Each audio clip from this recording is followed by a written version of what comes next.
Si el viejo no dura mucho, lo vendemos todo y nos libramos de sus penas. Las palabras salieron de la boca de mi hijo mayor justo detrás del panteón, mientras aún sostenía la flor que había dejado sobre la tumba de su madre. No me vieron, solo escuché. Sentí que el aire se detenía. El mármol frío bajo mis dedos, la voz de Javier mezclada con el viento, y esa risa suya, seca, que ya no reconocía. Clara acababa de ser enterrada, y yo seguía allí, con el corazón quieto, sin lágrimas. No por la muerte, sino por lo que acababa de oír. 42 años juntos, una familia entera construida con mis manos, y en un segundo comprendí que todo se había agrietado mucho antes del funeral. Detrás de los cipreses, escuché a Luis responderle con calma, como quien ya tiene un plan trazado. Entonces lo supe. No lloraban por su madre. Planeaban mi final. Y esa misma tarde, sin decir palabra, llamé a mi abogado. Antes de seguir, comenta desde qué ciudad nos estás viendo. Y dale like si alguna vez escuchaste algo que te obligó a abrir los ojos para siempre. Me llamo Antonio Serrano, tengo 66 años, y hasta hace poco creía que la vida me había tratado con cierta justicia. Nací en un barrio obrero de Valencia, hijo de un ferroviario y de una costurera. Aprendí desde joven que el trabajo no da riqueza, pero sí dignidad. Por eso, cuando conocí a Clara, a los 23, juré que nunca le faltaría un techo ni pan en la mesa. Y lo cumplí. Durante más de 40 años fuimos compañeros en todo. Ella era maestra de primaria, de esas que aún olían a tiza y a paciencia. Su risa llenaba la casa, y tenía la costumbre de guardar cartas en una caja azul, una para cada etapa de nuestra vida. El nacimiento de Javier, luego el de Luis, los veranos en Cullera, las navidades con mis padres. Yo me dediqué a la fontanería, monté mi propio taller. Con el tiempo, logré tener una pequeña empresa con 3 empleados y una furgoneta vieja que todavía conservo. No éramos ricos, pero no nos faltaba nada. Los domingos, después de comer, Clara sacaba vino y decía: lo importante, Antonio, es que los chicos crezcan sabiendo querer. Yo asentía, aunque con los años empecé a notar que el cariño de nuestros hijos se transformaba en otra cosa. De niños eran nobles, cercanos, pero cuando la comodidad se vuelve costumbre, la gratitud empieza a desaparecer.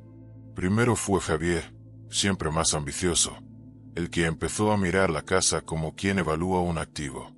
Hablaba de invertir, de modernizar, de actualizar la herencia. Luis, en cambio, parecía más tranquilo, pero con el tiempo descubrí que su calma era solo indiferencia. Clara intentaba mantenernos unidos, pero la enfermedad llegó sin aviso. En 2019 le diagnosticaron demencia temprana. Al principio, los médicos hablaban de fase leve, como si esa palabra aliviara algo. Durante los primeros meses, aún reía, aún recordaba los nombres de los nietos, pero poco a poco fue desapareciendo. No de golpe, sino como una vela que se apaga sin viento. Yo dejé de trabajar. Entregué el taller a Javier, confiando en su palabra de hijo mayor. Papá, no te preocupes, tú dedícate a mamá, me dijo. Así lo hice. Las mañanas se convirtieron en rutinas de medicinas, paseos cortos y comidas sin sabor. La casa, antes llena de ruido, se volvió un museo del silencio. En menos de un año, la empresa acumuló más de 120.000 euros en deudas. Lo supe cuando el banco me llamó. Fui al taller y vi las puertas medio cerradas, las herramientas oxidadas, el teléfono desconectado. Javier me habló de una mala racha, de clientes morosos. No quise desconfiar. Mientras tanto, Luis insistía en vender la casa para simplificar la herencia y ahorrar gastos de mantenimiento. No me gustó el tono, pero lo achaqué al cansancio, a la distancia emocional que provoca ver a una madre apagarse. Durante ese tiempo, Clara me miraba a veces con una lucidez que dolía. Una tarde, cuando ya apenas hablaba, me tomó la mano y dijo: Antonio, prométeme que no dejarás que la tristeza te quite la verdad. No entendí del todo sus palabras, pero se me quedaron clavadas. La enfermedad avanzó. Clara perdió el habla, la memoria, al final, el brillo en los ojos. Murió un jueves de marzo, un día gris con olor a tierra húmeda. El funeral fue discreto, sencillo, como ella hubiera querido.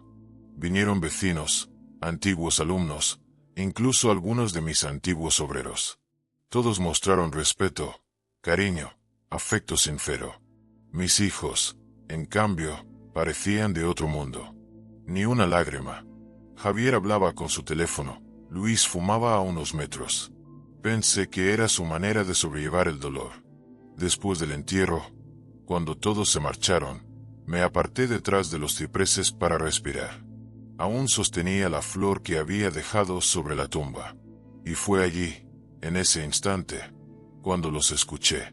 Las palabras que rompieron el poco aire que me quedaba. ¿Sabes lo que vale esta casa en el Cabañal? Más de 700.000 euros. Si el viejo la firma rápido, lo hacemos sin líos. Tranquilo, respondió Luis. Con su salud no aguanta el verano. No sé cuánto tiempo estuve quieto, ni cómo llegué al coche. Solo recuerdo el sonido del mechero, la risa, el eco de esas frases clavándose como clavos. Esa tarde, al llegar a casa, todo me pareció ajeno. Las fotos, la ropa de Clara, el olor del armario. Me senté en la mesa del comedor y, por primera vez, sentí que había envejecido de golpe. Encendí una lámpara, respiré hondo y marqué un número que conocía de memoria. El de Marcos Vidal, mi abogado desde hacía 20 años. Marcos, le dije con voz firme, ha llegado el momento de poner las cosas en orden. Y mientras escuchaba su silencio al otro lado, supe que Clara tenía razón. La tristeza no me quitaría la verdad. Marcos me escuchó sin interrumpirme. No hizo preguntas, no fingió sorpresa. Solo dejó escapar un suspiro breve antes de decir: Antonio, no se preocupe. A veces la justicia tarda, pero llega. Vamos a preparar algo especial. Aquella frase me sostuvo en pie durante los meses que siguieron. Durante semanas trabajamos en silencio. Yo iba a su despacho los martes por la mañana, siempre con una carpeta distinta bajo el brazo. Escrituras, extractos bancarios, facturas, el contrato del taller. Marcos lo revisaba todo con calma, subrayando con un bolígrafo verde, sin prisas. En una de esas reuniones, me miró por encima de las gafas y dijo: su hijo mayor ha retirado 32.000 euros de la cuenta de la empresa, con el concepto de ampliación comercial. Pero no hay registro de inversión alguna. Asentí sin decir palabra. Lo había sospechado, pero oírlo en voz alta dolía más que imaginarlo. Otra semana, me mostró una copia de una escritura. Luis había hipotecado su piso para cubrir unas deudas de juego y había puesto como aval mi nombre sin consultarme. ¿Esto es legal?, pregunté. No, pero sí es posible. Y lo han hecho aprovechando su confianza. Me quedé mirando la ventana de su despacho, donde las persianas filtraban la luz como si también quisieran esconder algo. No sentí rabia, ni siquiera tristeza. Sentí vacío, como si todo el ruido de los últimos años se hubiese apagado de golpe. Esa noche regresé a casa y saqué la caja azul de Clara. Dentro había cartas, fotografías y una hoja doblada que no recordaba haber visto. La abrí con cuidado. Era una nota escrita con su letra suave, con tinta azul. Si alguna vez sientes que lo has perdido todo, no actúes por rencor. Actúa por memoria. La memoria también es una forma de amor. Lloré por primera vez desde el funeral, pero no por la pérdida, sino por la claridad de sus palabras. Pasaron los días, y el silencio de mis hijos fue el mejor disfraz de su impaciencia. Javier venía a casa los domingos, hablaba de cuentas, de ordenar papeles. Luis me enviaba mensajes breves. ¿Has pensado en vender? El banco insiste. Ninguno preguntó cómo me sentía. Ninguno mencionó a su madre. Fue entonces cuando Marcos me habló del testamento. Si de verdad quiere darles una lección, podemos hacerlo bien. con serenidad, sin rencor. No quiero venganza, Marcos. Quiero que aprendan lo que significa cuidar. Entonces déjeme redactar algo que no olviden nunca. Durante semanas elaboramos cada línea. No fue un documento, sino una historia escrita con tinta y justicia. La casa, las cuentas, el taller, incluso la vieja furgoneta, todo pasaría a una fundación local para el cuidado de mayores dependientes que llevaría el nombre de mi esposa, Fundación Clara Serrano. Solo dejé una excepción, 30.000 euros para cada hijo, el coste estimado de su crianza ajustado a la inflación, como escribió Marcos con ironía contenida. Pero lo importante era la cláusula final. Podían recuperar la herencia completa si trabajaban durante un año entero en uno de los centros de ancianos de la fundación, sin salario, cuidando a personas con demencia. Marcos sonrió al leerlo. Una lección con interés compuesto, dijo. Firmé el documento un jueves de mayo. Al salir del despacho, el aire olía a naranjo y mar. Sentí una calma extraña, como si Clara caminara a mi lado. Los meses siguientes pasaron en silencio. Javier continuó con sus negocios, Luis apenas llamaba. Yo dediqué mis días a organizar la fundación. Contacté con una residencia local, hablé con antiguos alumnos de Clara, visité un centro donde aún conservaban su foto colgada en el aula de manualidades. La fundación empezó a tomar forma. Pequeña, humilde, pero real. Y eso me bastaba. Un día de septiembre, Marcos me llamó. Antonio, ha llegado el momento. Los muchachos me han preguntado por el testamento. Quieren saber cómo están las cosas. Que vengan. Ya es hora de que lo escuchen todo. La lectura se hizo en su despacho una semana después. Recuerdo el aire denso, el sonido del reloj marcando cada segundo. Javier y Luis llegaron juntos, trajeados, con sus esposas y un abogado particular. Me saludaron con un gesto distante, sin mirarme a los ojos. Marcos abrió la carpeta con solemnidad. Este es el testamento del señor Antonio Serrano, fechado el 3 de mayo del presente año. La lectura fue larga. Cuando llegó a la parte de la fundación, vi cómo las caras de mis hijos se transformaban del enfado a la incredulidad. «Esto es una broma», exclamó Luis, golpeando la mesa. «Papá no estaba bien cuando firmó esto», añadió Javier, con la voz cargada de furia contenida. Marcos no se inmutó. El testamento está certificado por 2 médicos y 3 testigos. Todo en orden. Hubo un silencio espeso. Entonces Marcos encendió una pantalla y dijo: «Su madre también quiso dejarles unas palabras». El vídeo empezó. Clara aparecía sentada en su sillón, con el pelo recogido y una manta sobre las piernas. Su voz era suave, pero firme. «Mis hijos, si estáis viendo esto, es porque vuestro padre hizo lo correcto. No quiero castigo, solo aprendizaje. Cuidar no es una carga, es una forma de amar. Si aún queda algo de ese amor en vosotros, lo demostraréis». Luis bajó la mirada. Javier apretó los puños. Nadie habló más.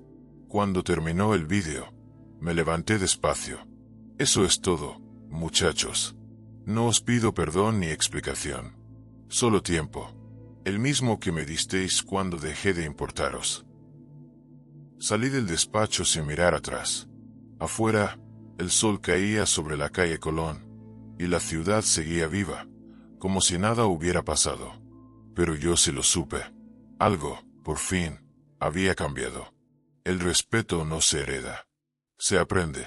Y ese día, sin decirlo, comenzó su lección.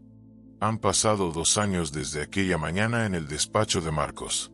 2 años que, para mí, han tenido el ritmo de una respiración larga, serena. La rabia se desvaneció con el tiempo, como se apagan las brasas cuando ya no queda madera. Lo que quedó fue otra cosa, una calma de fondo, una especie de comprensión que ya no duele. La Fundación Clara Serrano abrió oficialmente sus puertas en septiembre del año siguiente. Una antigua casa de campo en las afueras de Valencia, restaurada por voluntarios y antiguos alumnos de Clara. A la entrada, bajo una placa de cerámica, Se lee. Donde cuidar es recordar. Cada vez que paso por allí, siento que ella sigue viva en cada detalle. Los geranios en las ventanas, los manteles bordados, los niños de la escuela cercana que vienen a cantar los viernes. Luis fue el primero en aceptar la condición del testamento. Llegó un lunes temprano, con un abrigo viejo y un gesto torpe, sin saber muy bien cómo empezar. No lo hago por el dinero, me dijo. Le creí, aunque los dos sabíamos que al principio sí lo hacía por eso. Pero el dinero deja de importar cuando se cambia un pañal a un hombre de 80 años que no recuerda su propio nombre. Durante el primer mes, lo vi luchar contra su orgullo. Llegaba con las manos temblorosas, con la camisa empapada de sudor.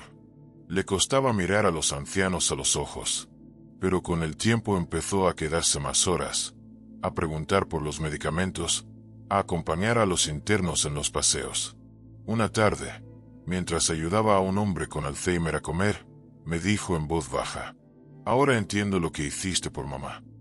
No contesté, solo puse una mano sobre su hombro. A veces, las disculpas más sinceras no necesitan palabras. Javier, en cambio, tardó más. No volvió a hablarme durante meses. Me enteré por conocidos de que el negocio había quebrado y de que su esposa lo había dejado. Vivía solo en un piso alquilado en Ruzafa, intentando recomponer lo que quedaba de su vida. Hasta que un día, una tarde de invierno, sonó el teléfono.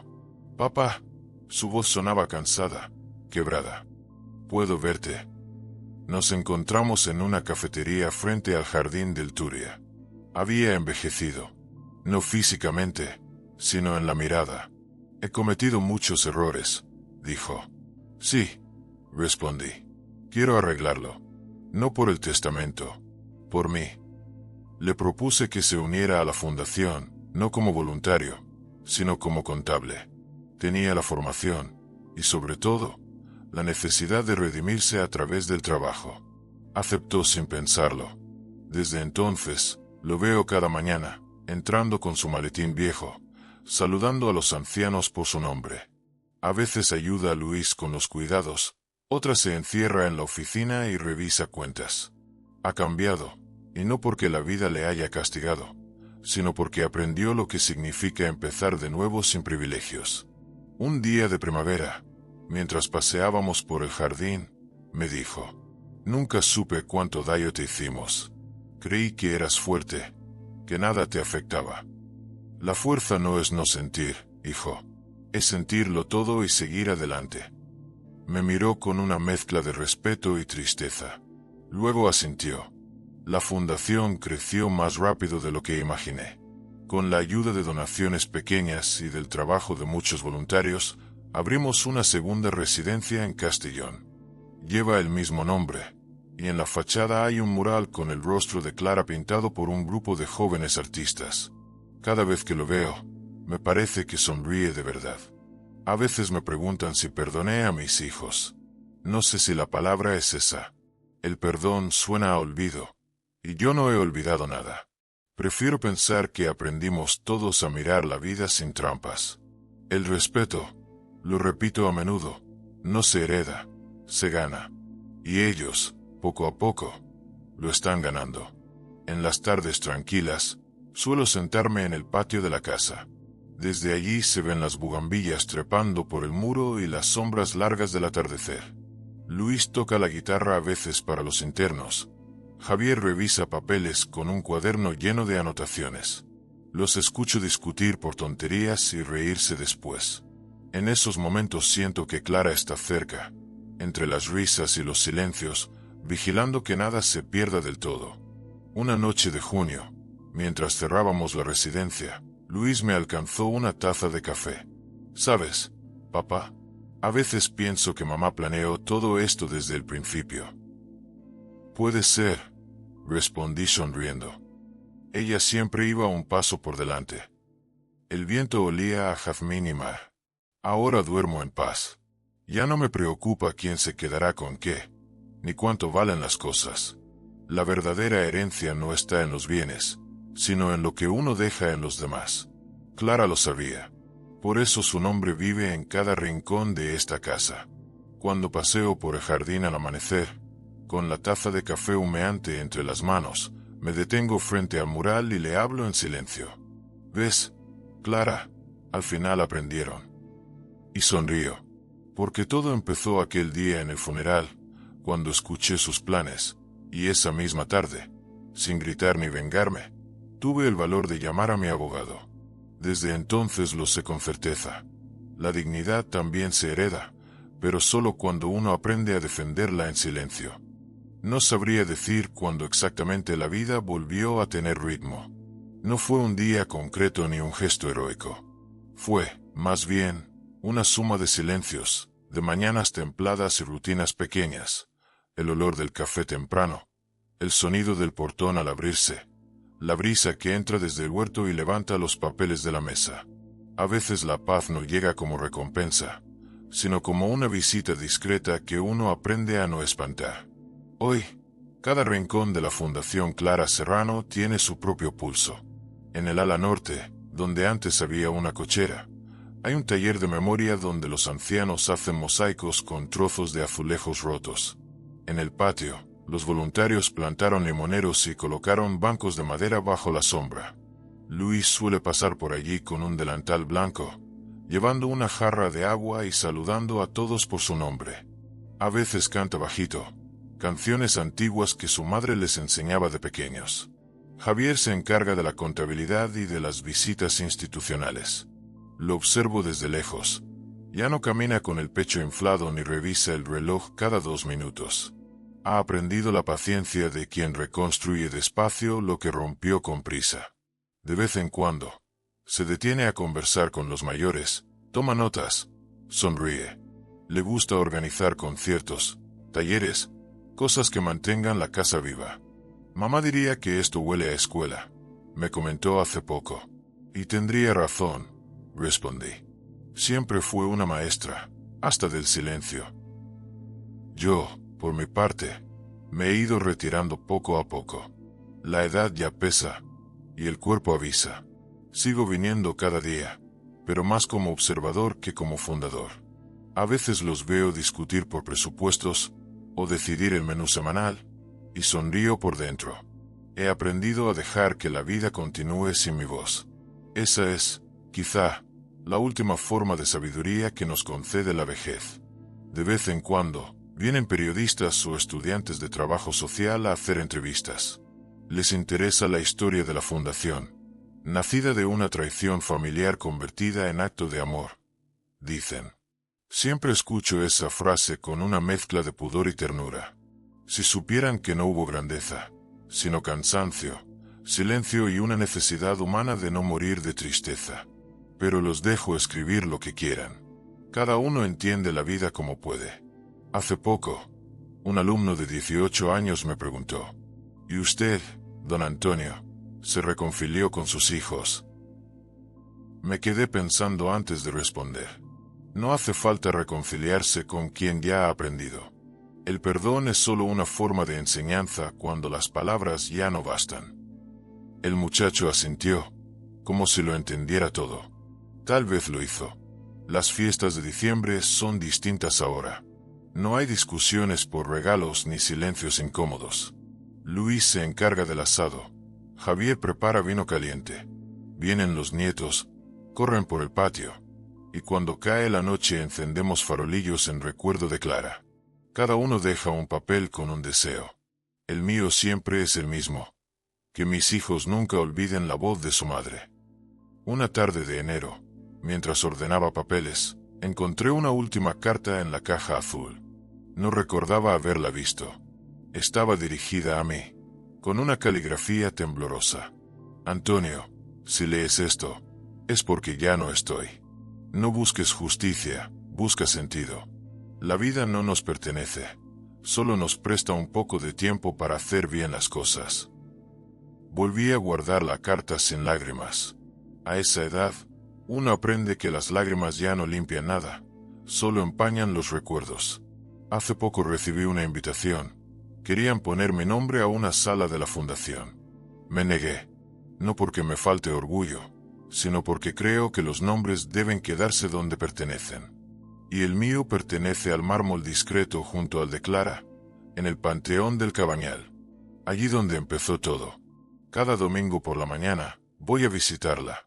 Llevo flores nuevas, limpio la lápida y me siento unos minutos en silencio. A veces, desde el otro lado del muro, oigo voces de otras familias, niños que corren, algún perro que ladra. La vida, obstinada, sigue. ¿Ves, Clara? Le digo siempre. Al final aprendieron. Y yo también. Entonces cierro los ojos, y por un momento siento que me responde. No con palabras, sino con esa calma que deja el mar cuando baja la marea. El respeto, lo supe tarde, no se exige, se siembra. Y cuando florece, ya no importa quién lo riega. Esa ha sido mi última lección, y también la suya. Al volver a casa, dejo el bastón en la entrada y me preparo un café. El vapor empaña el cristal mientras el amanecer pinta el patio de luz dorada. Todo está en su sitio. La radio baja, el gato dormido en la silla, el sonido lejano de los pájaros. Me siento frente a la ventana y dejo que el silencio me arrope. No hay rencor, ni cuentas pendientes. Solo la certeza de haber hecho lo que debía. Y mientras el sol termina de levantarse sobre Valencia, murmuro despacio, casi para mí mismo. Gracias, Clara, por enseñarme que hasta el dolor puede tener un propósito. Después bebo el último sorbo de café y cierro los ojos. Afuera, el jardín florece. Y dentro, por fin, todo está en paz. A veces, cuando camino por los pasillos de la fundación y escucho el rumor constante de pasos, risas y voces suaves, pienso en todo lo que no planeé. Sin embargo, acabó ocurriendo. Uno puede construir una casa, un negocio, incluso una familia, pero nunca controla la forma en que la vida decide enseñarnos lo que realmente vale la pena. Ya no soy el hombre que escuchó aquellas frases tras el panteón. Aquel Antonio estaba hecho de orgullo herido y de incredulidad. El de ahora, vive más despacio. Se ha vuelto un testigo, un jardinero del tiempo. Observo cómo mis hijos, ya hombres de verdad, se mueven entre los pasillos y me descubro sonriendo sin saber por qué. Luis, por ejemplo, se ha convertido en un referente para los voluntarios jóvenes. Le llaman el paciente, porque nunca alza la voz y siempre encuentra palabras amables incluso para los enfermos más difíciles. Hace poco, uno de ellos, un hombre con demencia avanzada, le preguntó quién era él, y Luis respondió: solo alguien que también necesitó que lo cuidaran. Esa frase la escuché desde la puerta y sentí que todo el esfuerzo había merecido la pena. Javier, por su parte, lleva los números como si fueran personas, los mira con respeto, sin avaricia, sabiendo que cada cifra representa comida, medicinas, calor. Se ha vuelto discreto, casi austero. A veces lo encuentro en la biblioteca revisando los libros de cuentas con una taza de café fría al lado. Ya no habla de inversiones ni de rentabilidad. Habla de estabilidad, de confianza, de responsabilidad. Palabras que antes le parecían ajenas. Hace unos meses, decidimos abrir una nueva línea de trabajo. Un programa de acompañamiento para familias que cuidan a personas con Alzheimer en casa. Luis y Javier lo impulsaron juntos. Los vi planificarlo como dos socios que ya no se miden, sino que se complementan. Papá, la fundación debería servir para que otros no se sientan tan solos como tú te sentiste con mamá, dijo Javier un día, mientras revisábamos el borrador. Asentí, sin poder responder, porque esa soledad, aunque dolorosa, fue el terreno donde germinó todo lo que vino después. A veces recibo cartas de personas que no conozco.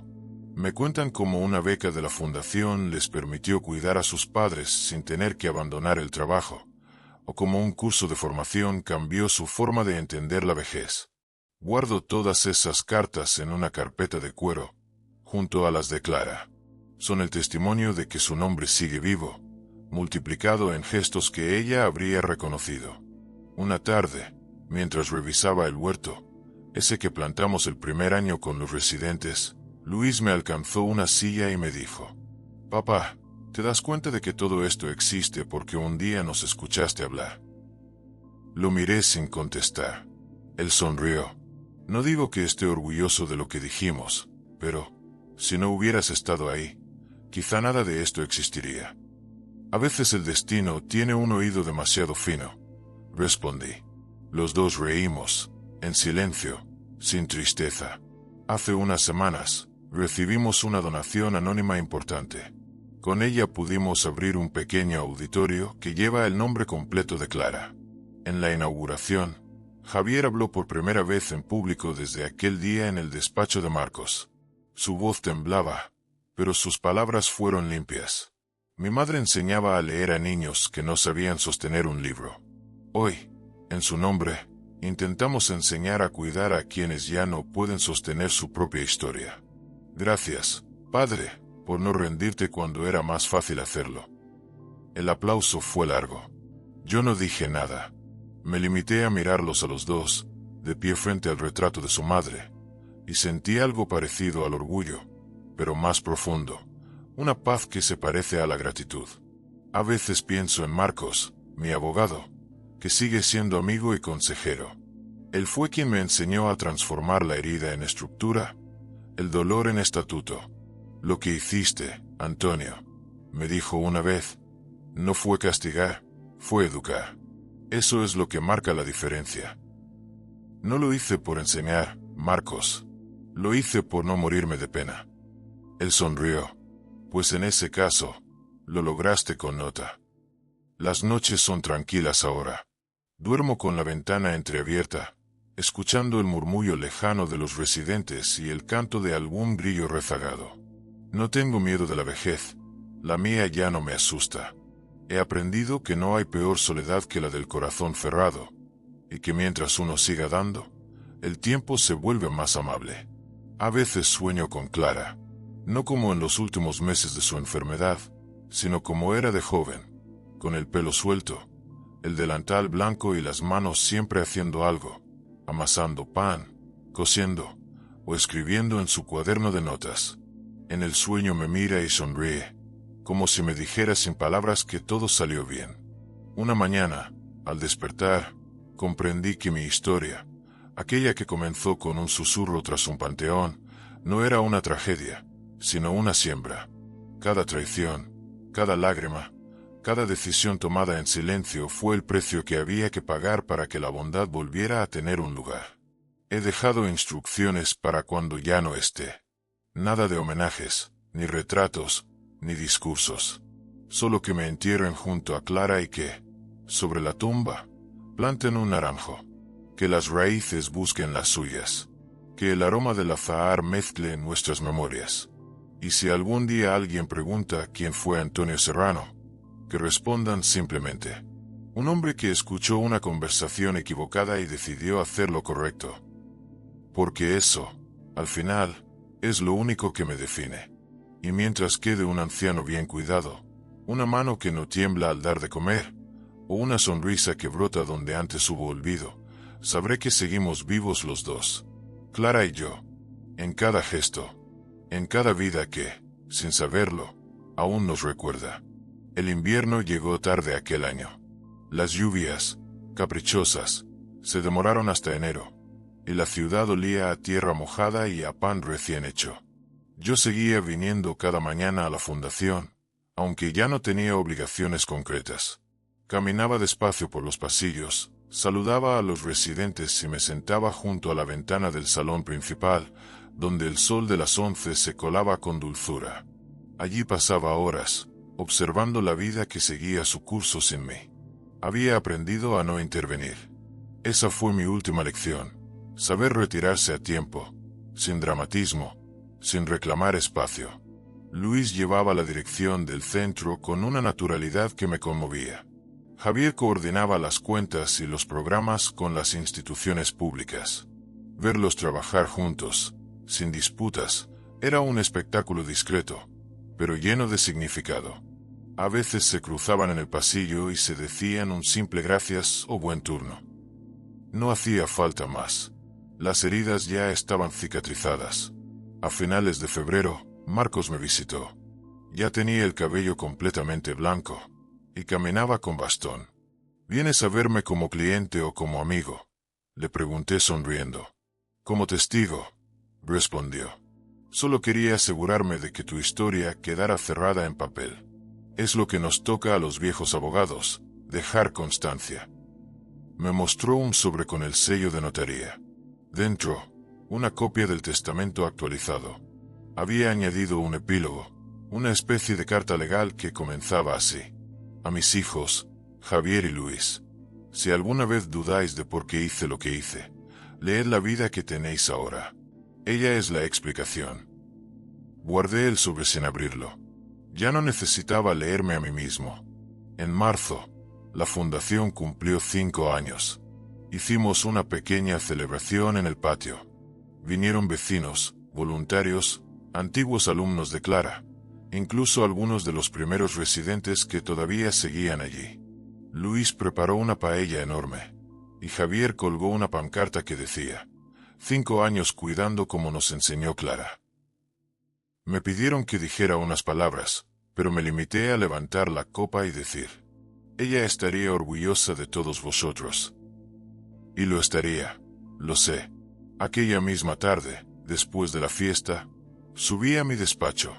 Ya casi no lo usaba, pero allí estaban las cosas que no me había atrevido a tirar: el delantal de Clara, la foto de nuestra boda, los primeros balances de la fundación. En el cajón superior, encontré algo que no recordaba haber guardado: una carta doblada dentro de un sobre sin fecha. En el reverso, escrito con la letra de Marcos: te la entregó Clara, el día que firmamos la primera escritura. Dijo que no era el momento de leerla. La abrí con cuidado. La letra de Clara era frágil, pero inconfundible. Antonio, si lees esto, significa que ya habrás pasado por mucho más de lo que imaginábamos. No sé cómo estarán nuestros hijos, ni qué heridas habrán abierto el tiempo y la tristeza. Pero quiero que recuerdes esto: no fuiste tú quien fracasó. La familia no se rompe por un acto, sino por la falta de ternura sostenida. Y esa ternura, aunque a veces duela, siempre vuelve si la esperas con paciencia. Sé que te costará perdonar, pero no confundas perdón con olvido. Perdonar es recordar sin odio. Olvidar, en cambio, es dejar que el dolor se repita. Y tú, Antonio, eres demasiado sabio para eso. Si un día dudas de lo que hiciste, piensa en cómo era mi mirada cuando cuidabas de mí. Yo ya no sabía quién eras, pero sentía que estaba segura. Eso es amor, aunque la memoria lo borre. No todos tienen la suerte de comprenderlo. No te detengas. La vida seguirá dándote motivos para levantarte. Y cuando llegue la última noche, cuando el silencio sea más largo que tus pensamientos, no tengas miedo. Te estaré esperando en el jardín, entre las bugambillas, allí donde empieza el amanecer. Tuya siempre, Clara. Me quedé largo rato con la carta sobre el regazo. El viento entraba por la ventana y movía las cortinas como si alguien respirara detrás de ellas. No lloré. A mi edad, las lágrimas ya no tienen forma de alivio, sino de gratitud. Los días siguientes los viví con una calma que no conocía. Luis notó algo distinto en mí. ¿Estás bien, papá?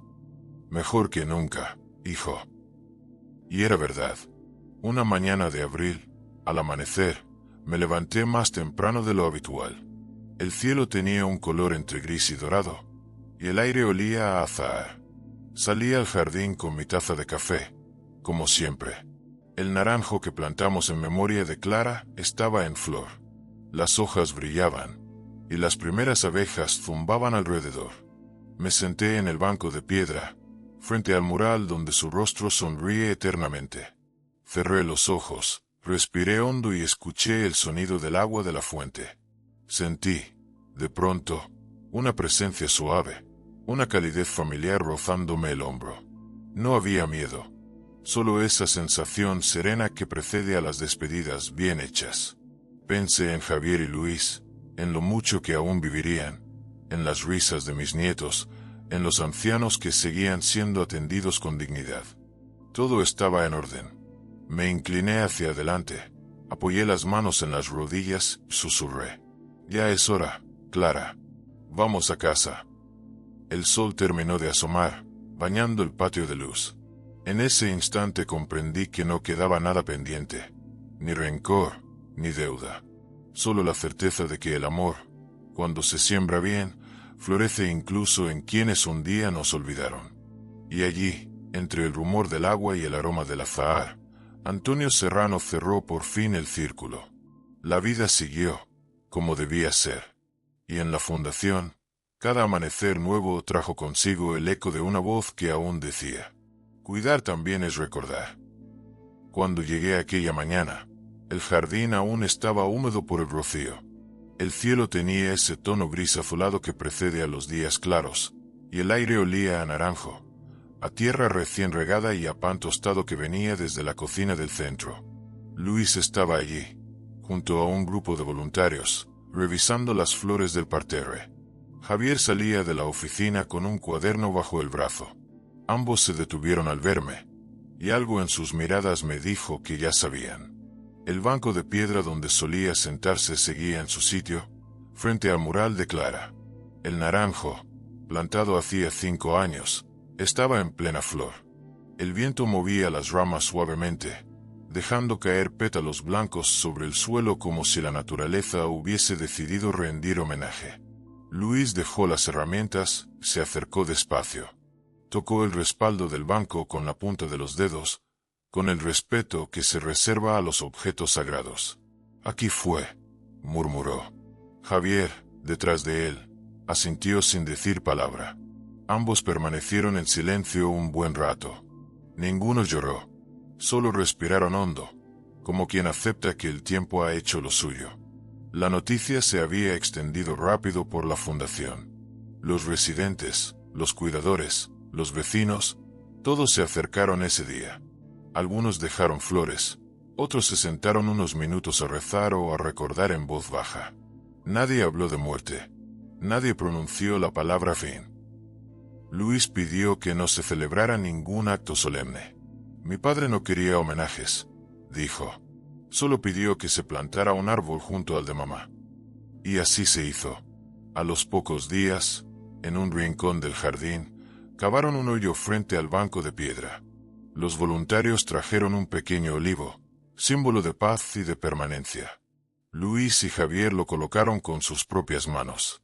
Luego, mientras todos guardaban silencio, Luis leyó unas líneas de la carta que su madre había dejado. No busques justicia, busca sentido. La vida no nos pertenece, solo nos presta un poco de tiempo para hacer bien las cosas. El aire olía a lluvia, y el cielo, por un instante, pareció inclinarse sobre ellos. Los meses pasaron, y la fundación siguió creciendo. El nombre de Antonio Serrano empezó a aparecer en artículos, reportajes, incluso en conferencias. Pero ni Luis ni Javier aceptaron nunca hablar de él como de un héroe. Solo fue un hombre que no se rindió cuando era más fácil hacerlo, respondía siempre Javier. Luis, por su parte, solía añadir: nos enseñó que cuidar es otra forma de recordar. Cada año, en marzo, organizan una jornada en memoria de Antonio y Clara. No hay discursos, ni flores caras, ni aplausos. Solo silencio, música suave y un desayuno compartido entre residentes, voluntarios y familias. A las 8 de la mañana, cuando el sol empieza a iluminar el mural, todos se reúnen en el jardín. Luis toca la guitarra, Javier lee unos versos, y luego se quedan quietos, escuchando el murmullo del agua de la fuente. Dicen que, en ciertos amaneceres, el banco de piedra parece brillar, que el viento sopla entre los naranjos y los olivos y lleva consigo un murmullo leve, como un diálogo antiguo que no se extingue del todo. ¿Ves, Clara? Al final aprendieron. Esa frase se ha vuelto un susurro que los voluntarios repiten casi sin darse cuenta, un lema invisible que da forma a todo lo que allí ocurre. Hoy, cuando los nietos de Antonio Serrano corren por los pasillos, nadie les habla de traición ni de herencias. Solo de amor, de paciencia y de respeto. Y cada vez que alguien nuevo llega al centro y pregunta quién fue Antonio, siempre hay alguien que responde lo mismo: Fue un hombre que escuchó algo que no debía, y decidió hacer lo correcto. Al caer la tarde, el sol se oculta tras los muros del jardín. Las flores se cierran, el aire se enfría, y los últimos rayos de luz rozan las hojas del olivo y el naranjo, mezclando sus sombras sobre la piedra. Dos raíces distintas, entrelazadas bajo la misma tierra. Una historia completa, y un silencio que, lejos de doler, consuela.